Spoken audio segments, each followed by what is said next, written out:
Welcome back to my channel guys. तो मैंने आपको जैसे पहले प्रीवियस वीडियो में बताया ही था कि मेरा नेक्स्ट वीडियो का टॉपिक होगा थैलिस ऑर्गेनाइजेशन इन एल्गी। तो आज मैं इसको कंटिन्यू करती हूँ। So thallus of the algae वो different ranges of organisation show करता है। वो यूनिसेलुलर भी हो सकता है और बहुत सारे सेल से मिलकर यानी कि मल्टी सेलुलर हैबिट भी शो कर सकता है।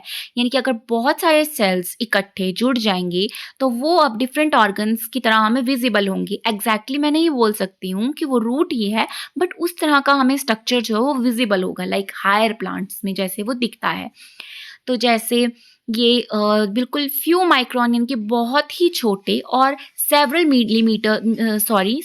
मीटर्स तक ये ग्रो हो सकता है इनका साइज, यानी कि बहुत ही बड़े। अब जैसे थैलेस ऑर्गेनाइजेशन इन एल्गी है वो यूनिसेलुलर भी हो सकता है और मल्टी सेलुलर भी हो सकता है। यानी कि यूनिसेलुलर में मूवेबल भी होगा, मोटाइल भी होंगे और नॉन मोबाइल भी होंगे, यानी कि मूव नहीं करने वाले भी होंगे। जैसे मोटाइल में जो है वो फ्लैजिला होगा या फिर कुछ प्रोजेक्शंस होंगी, उनको वो हेल्प करेगा कि वो मूव करे।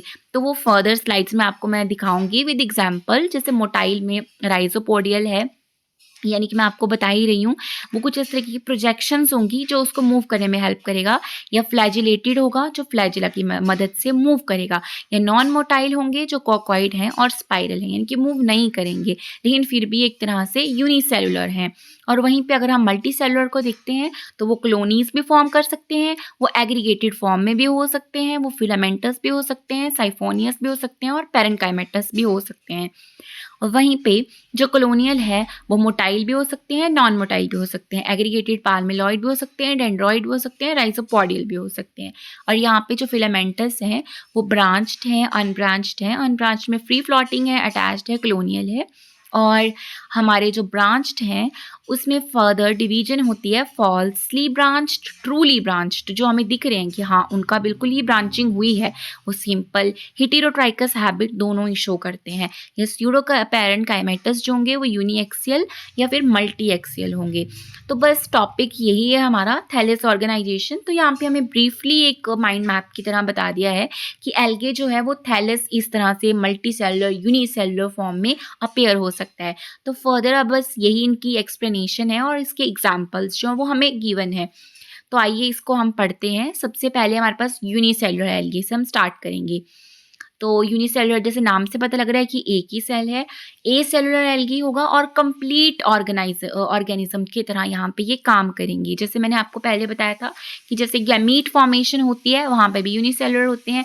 अब वो खुद की ऑर्गेनिज्म की बॉडी वो गैमीट की तरह एक्ट करेगा, यानी कि एक ही सेल उस पर्टिकुलर फंक्शन को परफॉर्म करेगा।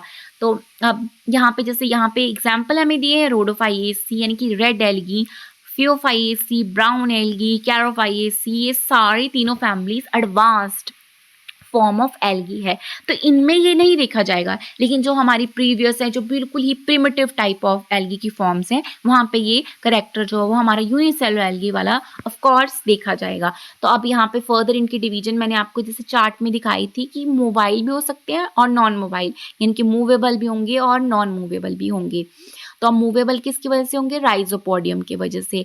तो यहाँ पे सेल वॉल नहीं होती हैं, साइटोप्लाज्मिक प्रोजेक्शंस होती हैं जो अमीबॉइड मूवमेंट में हेल्प करती हैं। सो इसका एग्जांपल क्राइजो अमीबा है।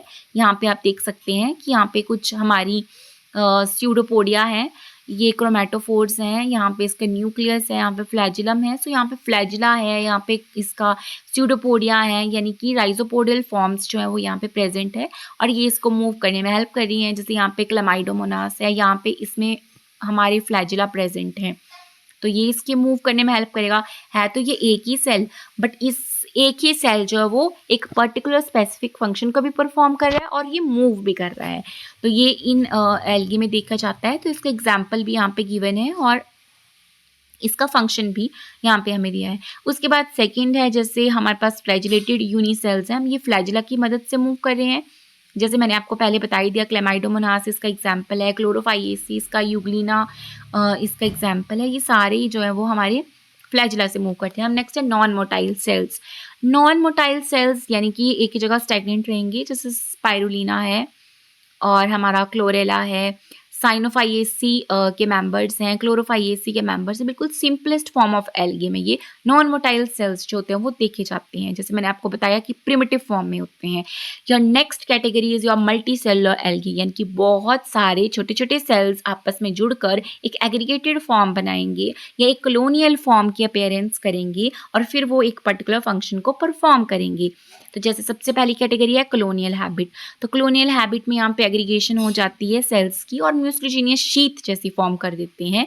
तो ये एक दूसरे के साथ साइटोप्लाज्मिक थ्रेड्स के साथ जुड़े होते हैं, जैसे मैं आपको यहाँ पे दिखाती हूँ इस डायग्राम में। जैसे यहाँ पे बहुत छोटे छोटे सेल्स जो वो आपस में जुड़ गए हैं और ये एक साइटोप्लाज्मिक थ्रेड्स, जैसे यहाँ पे लिखा भी है साइटोप्लाज्मिक थ्रेड्स जो वो आपस में इनको जोड़ रहे हैं और ये एक एग्रीगेटेड फॉर्म बना रही हैं। तो ये देखा जाता है हमारा वॉलवॉक्स में।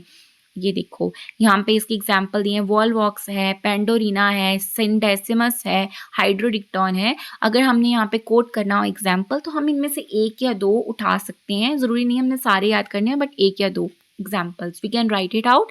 Okay, so your next category is branched filament. अब यहाँ पे branched filament जो है जो बिल्कुल हमें ब्रांचिंग शो कर रहे हैं, तो ये भी दो टाइप के, एक फॉल्सली ब्रांच्ड होंगे और एक ट्रूली ब्रांच्ड होंगे।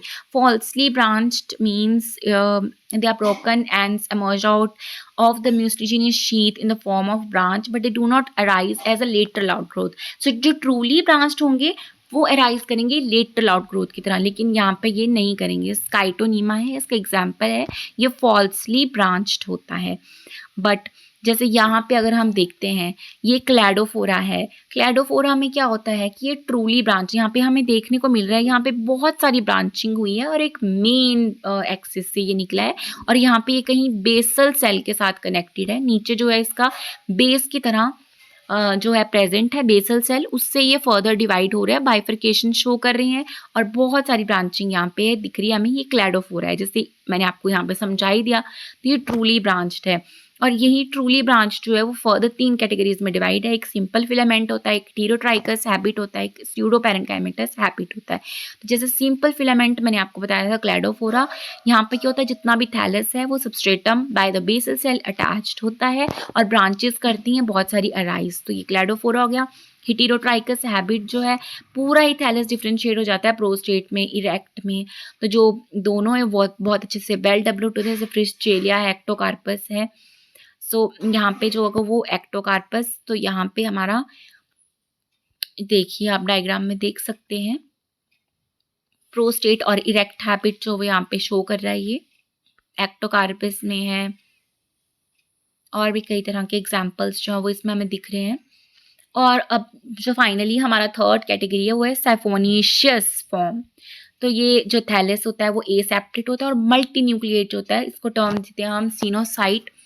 तो इसमें सिंपल ब्रांच्ड होता है जैसे वोचेरिया में होते हैं और it may be elaborate with a clear division of लेवर is differentiated into aerial and subterranean portions, for example Botrydium. तो यहाँ पे मैं आपको दिखाती हूँ, जैसे एक पर्टिकुलर ऑर्गेनिज्म है, पूरा ऑर्गेनिज्म, तो ये एक ही सेल है। ए सेप्टेट का मतलब हुआ यहाँ पे कि यानी कि यहाँ पे कोई डिवीजन नहीं है सेल्स की, एक ही ऑर्गेनिज्म और उसके अंदर बहुत सारे मल्टीपल न्यूक्लियस जो वो हमें दिख रहे हैं, जैसे आप यहाँ पे देख सकते हैं लाइक दिस। तो उस कैटेगरी को हम साइफोनिशियस फॉर्म कहते हैं। सो गाइज यही था आज का टॉपिक। सो आपने जस्ट यहाँ पे डेफिनेशन और कंसेप्ट मैंने आपको समझा दिया है। सो यहाँ पे एक या दो एग्जांपल्स को भी हम कोट कर सकते हैं अगर आपको रिक्वायर्ड है तो। So guys thank you for watching my channel and do please subscribe this video.